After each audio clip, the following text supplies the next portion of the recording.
السلام علیکم ورحمۃ اللہ وبرکاتہ، نحمدہ ونصلی علی رسولہ الکریم، اما بعد فاعوذ باللہ من الشیطان الرجیم، بسم اللہ الرحمن الرحیم، رب اشرح لی صدری ویسر لی امری واحلل عقدۃ من لسانی یفقہوا قولی۔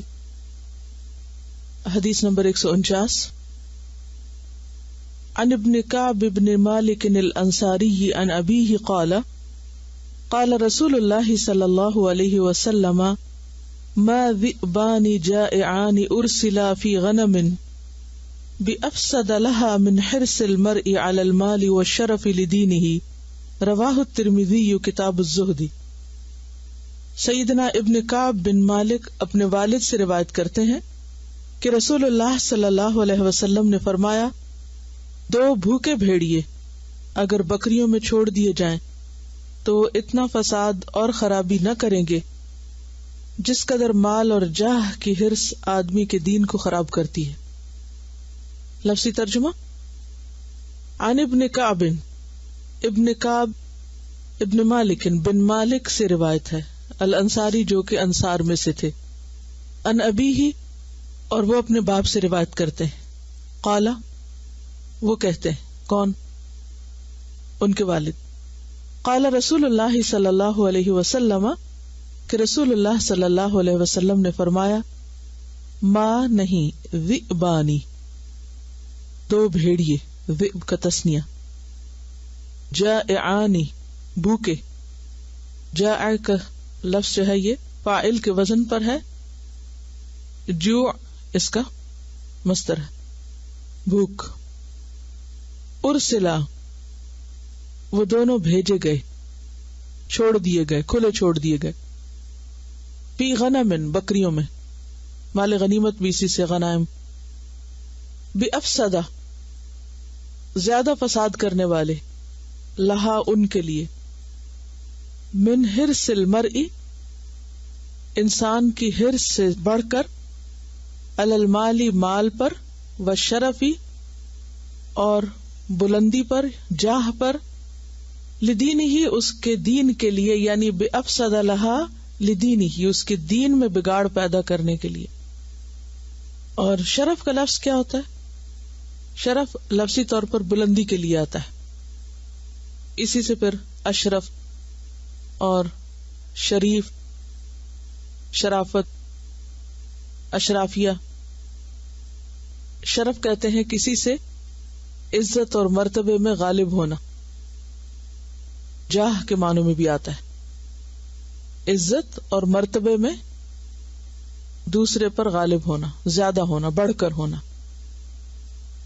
یعنی مال اور رتبے کی خواہش انسان کے دین کو جتنا نقصان دیتی ہیں، یہ اس سے بھی کہیں زیادہ ہے جتنا دو بھوکے بھیڑیے بکریوں کے ریوڑ میں چھوڑ دیے جائیں تو وہ ان کی تباہی کر کے، ان کو چیر پھاڑ کے نقصان پہنچائیں۔ اس کی کیا وجہ ہے؟ مال کی حرص اور مرتبے کی حرص دین کے لیے کیسے نقصان دہ بن جاتی ہے؟ ان کا آپس میں کیا تعلق ہے؟ مال کی محبت، مال کی حرص اور لالچ اور دین کا نقصان، ان دونوں کا کیا کنیکشن ہے؟ سب سے پہلی چیز تو انسان کی نیت کی خرابی ہوگی۔ اگر انسان کوئی بھی کام، خواہ وہ دین کا یا دنیا کا، خراب نیت سے کرتا ہے، خراب نیت سے مراد کیا ہے کہ بظاہر بڑے سے بڑا نیکی کا کام ہی کرتا ہے، جسد کا خیرات کا کام کرتا ہے یا کوئی اور، لیکن اس کے پیچھے اس کی نیت اللہ کو راضی کرنا نہیں بلکہ دنیا کے فائدے اٹھانا ہے، تو ساری کوشش بیکار ہے۔ سورۃ الکہف میں آتا ہے نا، فَمَنْ كَانَ يَرْجُو لِقَاءَ رَبِّهِ فَلْيَعْمَلْ عَمَلًا صَالِحًا وَلَا يُشْرِكْ بِعِبَادَةِ رَبِّهِ أَحَدًا قُلْ هَلْ نُنَبِّئُكُمْ بِالْأَخْسَرِينَ أَعْمَالًا، کہہ دیجئے کیا ہم بتائیں تم کو کہ عمل کے اعتبار سے سب سے زیادہ خسارے میں کون ہے؟ الذین ضل سعیہم فی الحیات الدنیا، وہ لوگ جن کی ساری کوششیں دنیا کی زندگی میں گم ہو گئی، وہم یحسبون انہم یحسنون صنعا، اور وہ سمجھتے ہیں کہ وہ بہت اچھے کام کر رہے ہیں. یعنی بظاہر نظر آنے والا اچھے سے اچھا کام اگر اخلاص نیت سے نہیں تو انسان کی آخرت میں وہ کچھ بھی فائدہ نہ دے گا. بظاہر کوئی مسجد ہی کیوں نہ بنوا دے یا کوئی کسی غریب کی مدد ہی کیوں نہ کر دے، کچھ بھی کر دے، بڑے سے بڑا یتیم خانہ چلا لے، لیکن اگر اس کے پیچھے غرض کچھ اور ہے، اللہ کی رضا نہیں، تو اس کی ساری کوشش بیکار ہے. مال کی ہرس اور کس طرح دین کو نقصان دیتی ہے. دین ہم سے کیا تقاضا کرتا ہے؟ سیلف لیس ہونے کا، اور یہ دو چیزیں انسان کو کیا بنا دیتی ہیں؟ سیلفش، خود غرض بنا دیتی ہیں. پھر انسان اخلاقی خرابیوں میں بھی مبتلا ہو جاتا ہے، جن میں سب سے بڑی خرابی کیا ہے؟ جھوٹ ایمان کی دشمن ہے. تو مال کمانے کے لیے اور جھوٹی عزت و شہرت بنانے کے لیے انسان جھوٹ کا سہارا لیتا ہے اور اس سے اس کا دین بگڑتا چلا جاتا ہے. اور کیا ہوتا ہے؟ انسان کے اوقات کا درست استعمال نہیں ہوتا. بسا اوقات انسان اللہ کی عبادت کے وقت کو بھی کس میں لگا دیتا ہے؟ دنیا کمانے میں، مال کمانے میں. لہذا وہ صحیح طور پر عبادت بھی ادا نہیں کر سکتا، اپنے فرائض بھی چھوڑ دیتا ہے. بنیادی فرائض جیسے نماز جیسی چیز سے غافل ہو جاتا ہے. بہت سارے لوگ اپنی جابس کی خاطر یا بزنس کی خاطر کیا کرتے ہیں؟ نمازیں جمع کر لیتے ہیں یا بعض اوقات پڑھتے ہی نہیں، روزے نہیں رکھتے. بعض لوگ حج کی فرصت نہیں ہوتی، زکوٰۃ کیلکولیٹ کرنے کا ہی ٹائم نہیں. پھر حرام طریقوں سے مال کمانے پر کوئی پشیمانی اور شرمندگی نہیں.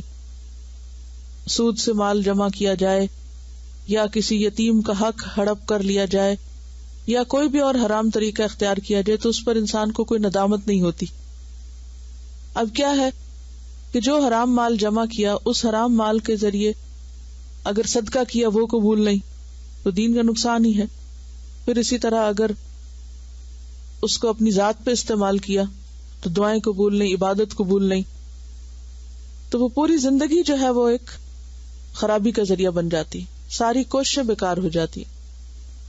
جب مال زیادہ ہو جاتا ہے انسان کے پاس تو پھر عیش و عشرت کی طرف لگ جاتا ہے، اور بسا اوقات انسان اسراف کے ذریعے، تبذیر کے ذریعے شیطان کا بھائی بن جاتا ہے. قرآن مجید میں کیا آتا ہے؟ ان المبذرین کانوا اخوان الشیاطین، کہ فضول خرچی کرنے والے شیطان کے بھائی ہوتے ہیں.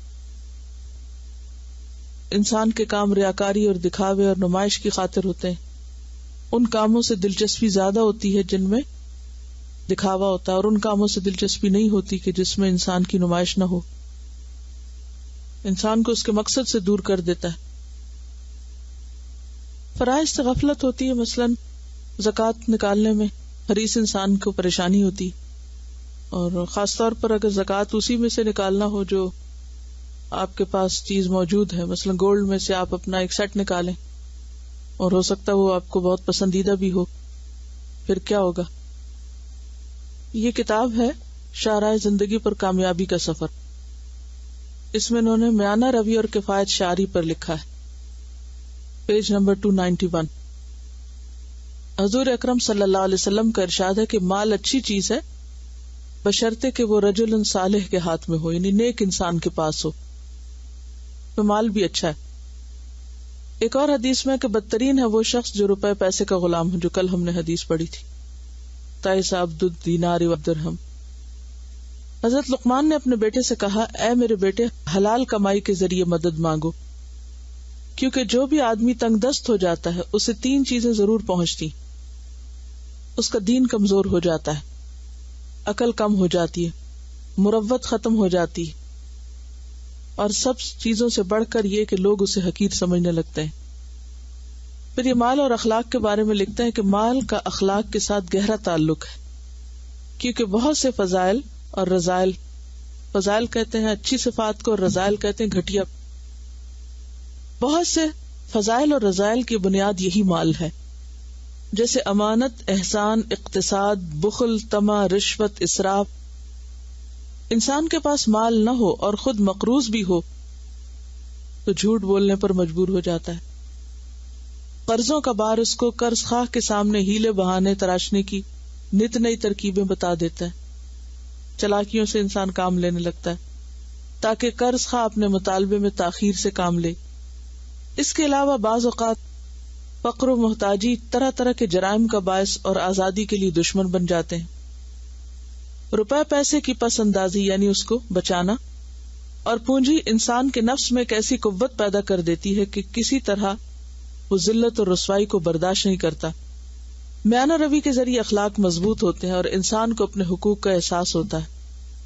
میانہ رو شخص تدبیر مال یعنی حصول رزق کے بہتر اور مستقل ذرائع تلاش کرتا ہے اور اس میں اخلاق فاضلہ کا خیال رکھتا ہے. مندرجہ ذیل امور کو سامنے رکھتا ہے. رزق حلال ہو، کسی کی حق تلفی نہ ہو، اس کے ذرائع مسلمانوں کے لیے مفاد عامہ کا باعث ہو، اس کی آمدنی کے ساتھ ساتھ مخلوق کے رزق کا بھی ذریعہ بنے. دوسری طرف میانہ رو شخص اخراجات کے معاملے میں بھی تدبیر سے کام لیتا ہے. اسے اس بات کا احساس ہوتا ہے کہ راحت، سکون اور برکت اس بات کا نام نہیں کہ آمدنی میں کتنا اضافہ ہوا، بلکہ اسے یقین ہوتا ہے کہ برکت اس بات کا نام ہے کہ اخراجات میں کفایت ہو. یہ تو مال سے متعلق چیزیں تھیں. جاہ کی حرص، شرف، عزت، مرتبہ، دوسروں پہ غالب آنا، دوسروں کے مقابلے میں نمایاں ہونا، یہ چیز کس طرح دین کو نقصان دیتی. ابھی تک زیادہ باتیں ہم نے کس پہ کی کہ مال کی حرص کیسے نقصان دیتی، تو جاہ کی حرص کیسے نقصان دیتی. جاہ کی حرص انسان کے اندر شدید قسم کا تکبر پیدا کر دیتی اور اس کی ایک مثال فرعون اور قارون اور حامان ہے. فرعون کی اس حرص نے اسے کہاں تک پہنچایا کہ اس نے خود کو خدا سمجھ لیا. یعنی وہ پھر جب انسان کے اندر بڑا بننے کی خواہش آتی ہے نا کہ میں دوسروں کے مقابلے میں بڑا ہو جاؤں، دوسروں کے مقابلے میں زیادہ نمایاں ہو جاؤں، زیادہ اہمیت حاصل کروں، تو پھر وہ کسی حد پہ رکتی نہیں. جیسے مال کا ایک نشہ ہوتا ہے نا، اقتدار کا بھی ایک نشہ ہوتا ہے، اور پھر انسان ایک دن خدائی کا بھی دعویٰ کر بیٹھتا ہے. اللہ کے فیصلے اس کو درست نہیں معلوم ہوتے.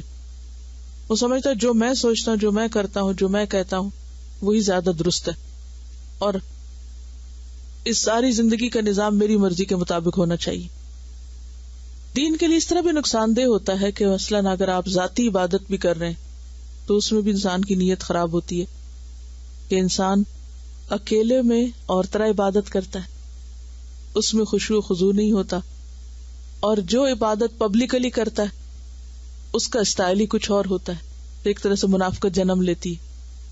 وہ کیوں لوگوں کے سامنے بہت اچھی طرح نماز پڑھ رہا ہے، کیا ثابت کرنا چاہتا ہے، میں تم سے بہتر ہوں.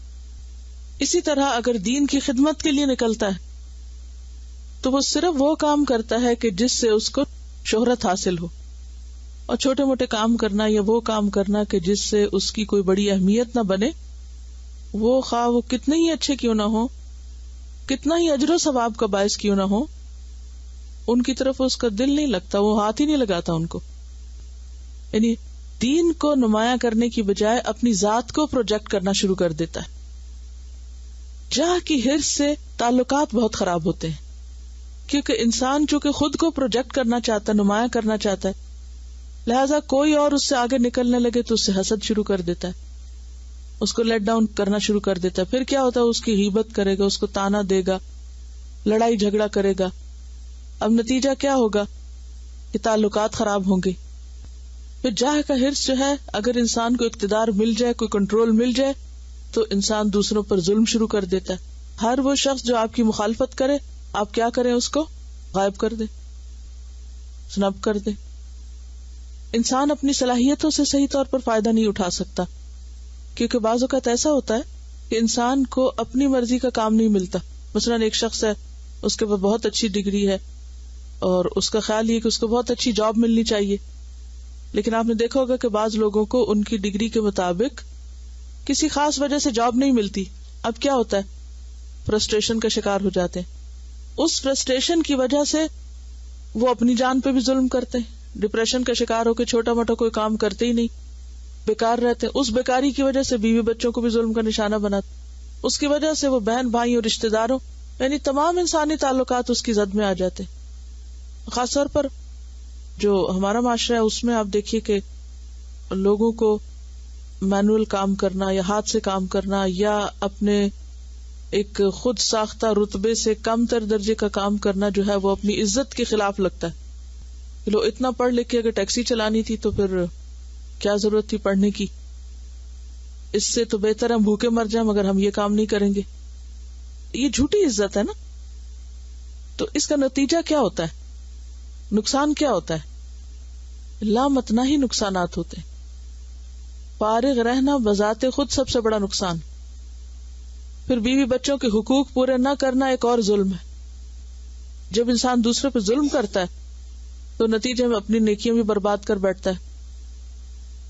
بعض اوقات انسان دوسرے کو مشورے کے قابل نہیں سمجھتا, اس سے کوئی فائدہ نہیں اٹھاتا. جتنی بھی جنگیں ان کی اگر تاریخ اور ان کی بیک گراؤنڈ میں جائیں تو اس میں یہی چیز آپ کو نظر آئے گی. یعنی اس سے انسان کا دشمن ہو جاتا ہے. شاید کوئی جانور بھی جانوروں پر اتنا ظلم نہ کرے کہ انسان انسانوں پہ کرتے. اسی لیے فرمانا کہ بکریوں کے ریوڑ میں اگر بھوکے بھیڑیے چھوڑ دیے جائیں تو ذرا تھوڑا سا امیجن کریں کہ وہ اندر گھس کے کریں گے کیا. کتنوں کو چیر پھاڑ کے رکھ دیں گے, کتنا خون بہائیں گے, کتنا ظلم ڈھائیں گے, کس قدر خرابی کریں گے. اس سے زیادہ بڑی خرابی ہوتی ہے جب کسی انسان کے اندر مال اور جاہ کی ہرس پیدا ہو جاتی ہے, تو اس سے زیادہ تباہی اس کے دین میں ہو جاتی ہے. یعنی اس کے اعمال کو ایک طرح سے بکریوں سے تشبیہ دی گئی. یعنی جو بھی ہم نیکیاں عبادت کرتے ہیں وہ ایسے ہیں جیسے ایک ریوڑ تیار, اور اتنے میں یہ دو خرابیاں اخلاقی انسان کے اندر آ گئی. اب انہوں نے کیا کیا؟ وہ جو کیا کرایا تھا نا سب پہ پانی پھیر دیا, سب کھا لیا. السلام علیکم. 1500 میں ایک فرانس کا کنگ تھا, اس کا نام تھا لوئس 11. تو اس سے پہلے بھی کافی جو کنگ تھے ان کے مرڈرز وغیرہ ہو جاتے تھے جسٹ ٹو ٹیک اوور.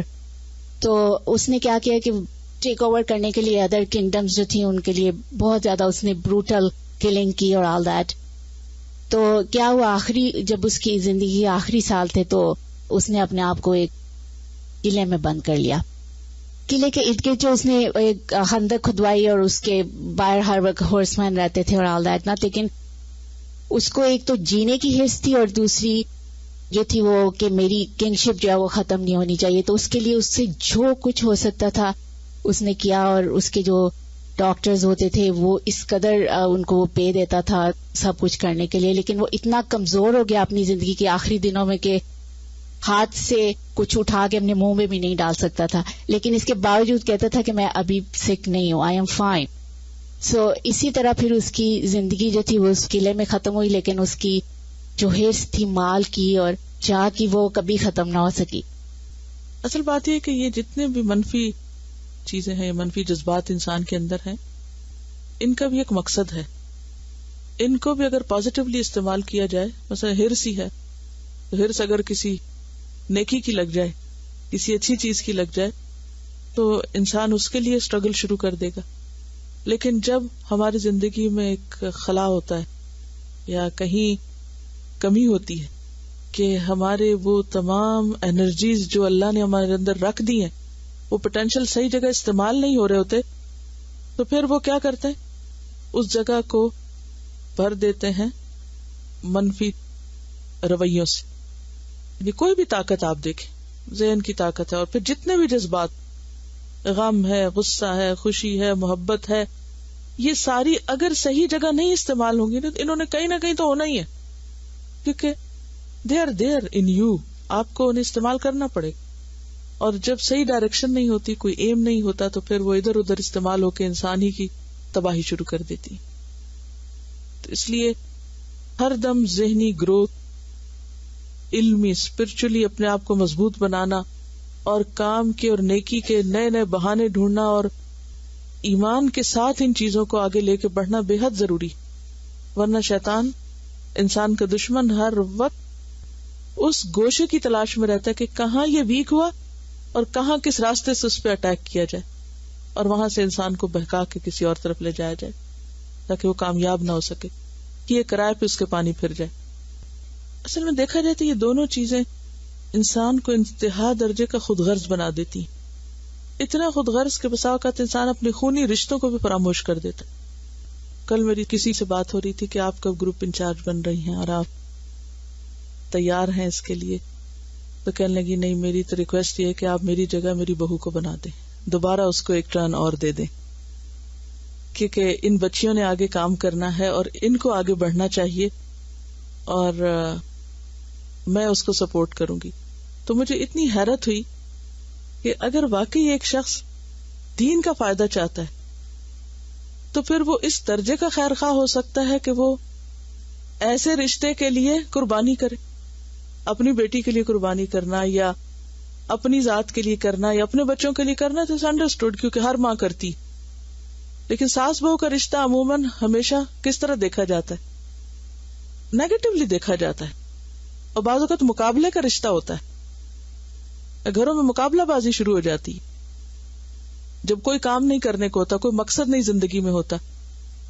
تو میں سوچ رہی تھی کہ یہ کون سی چیز ہے, کس چیز نے ان کے منہ سے یہ بات نکلوائی ہے. یعنی میں حیرت میں گم تھی کہ کون سی چیز انسان سے یہ کہلواتی جب اس کو اپنی ذات کو پروجیکٹ کرنے کا شوق نہ ہو, دین کی بہتری مقصود ہو, اور انسان یہ سمجھے کہ مجھ سے زیادہ دوسرا دین کے لیے زیادہ فائدہ مند ہو سکتا ہے, میں اس کے لیے قربانی کروں گا.